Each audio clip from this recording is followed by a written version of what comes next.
Sasquatch and Military Installations, Part 2. Fort Leonard Wood Army Base, 1982, Pulaski County, Missouri. Canadian author Christopher L. Murphy contributed the following report to Henry Franzoni's old IVBC list back in mid-1990. It is the first of the military base sightings that I can remember being listed publicly to a discussion list. Here is that post. Here are the details of my Bigfoot sighting in Pulaski County, Missouri. I was in the Army Basic Training Course at Fort Leonard Wood, Missouri around late May 1982. The 8-week course was almost complete.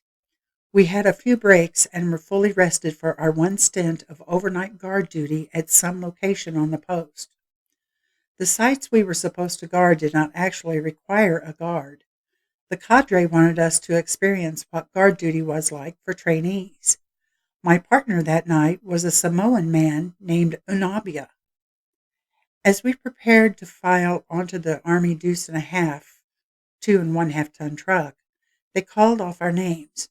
Since my last name, Youngdahl, is perpetually at or almost at the end of the alphabetical list, I was the last one to get on the back of the truck. The lateral seat benches on each side of the truck face each other. Consequently, by the time I filed on, all the seats were taken and I had to sit on the bed of the truck while resting my arms on the tailgate.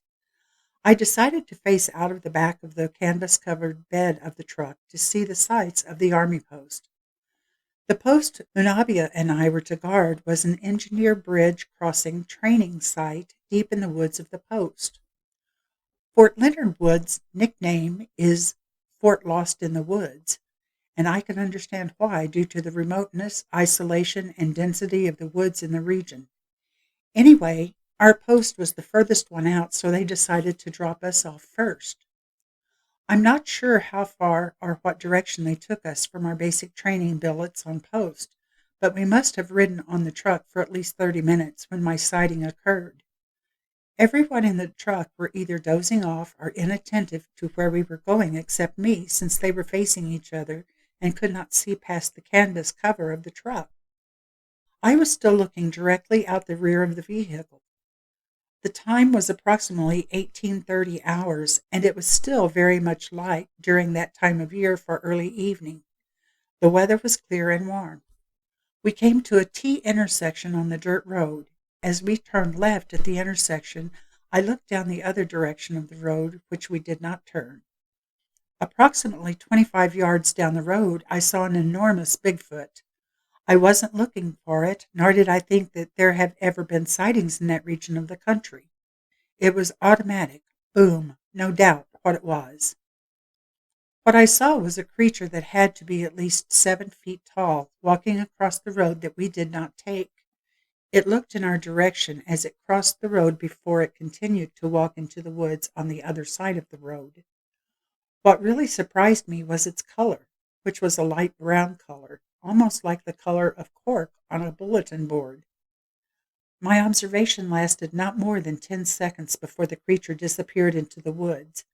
It did occur to me to alert the other trainees in the truck, but I immediately thought that by the time I did, they would awaken, crane their necks to look out the back, and by that time not see anything.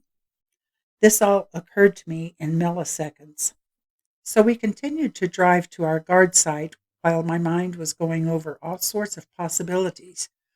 We arrived about 10 minutes after the sighting. It was so remote, and despite the fact that we had 10 live rounds for our M16s, I sort of felt like the creature knew I saw it and might come to get me when it got dark. Unabia and I loafed around the bridge laying engineer vehicles, and suddenly I felt compelled to tell Unabia what I saw. Apparently, Samoans are very superstitious, and Unabia became apprehensive and frightened. I was scared he might shoot me by mistake for Bigfoot. I felt obliged to stay close to him to preclude any mistaken identities once it became dark. We were picked up at 0400 the next morning without incident. I did not retell my sighting to any of the others for fear of ridicule, but that is my story. I reiterate that there was no doubt that what I saw was Bigfoot. I've seen wild bears, moose, wolverines, and other creatures of the North Woods. I've been to the Boundary Water Canoes Area Wilderness in northeastern Minnesota 3 times, and I am totally familiar and comfortable in the wilderness. I was not sleepy at the time or subject to wild imaginations due to our training, which was not rigorous.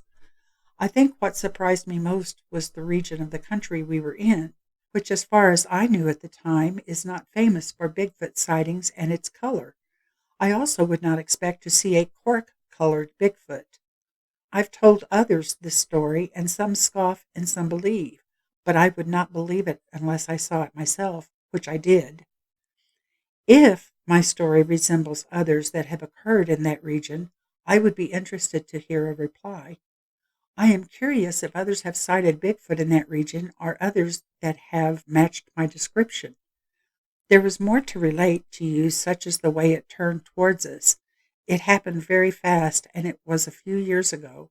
I hope this information helps you and your endeavors. Eric Youngdahl. To be continued, and thank you for listening. There will be many parts to the reading of this book. If you like this reading, please like, subscribe, and hit the notification button to be sure to catch the future parts. We welcome comments, but please be considerate of others. If you have had an experience with or about Bigfoot, cryptids, UFOs, paranormal, or any other strange happenings and would like to share them on our channel to be read, please email them to sharingofstrangestories@gmail.com. Our goal is to establish a channel that can provide an outlet for people to speak freely of their experiences without ridicule from others. There are many of us out there that have had these experiences and have felt that ridicule, but ridicule will not be welcome here. Emails will be read on our channel, so please keep them family friendly.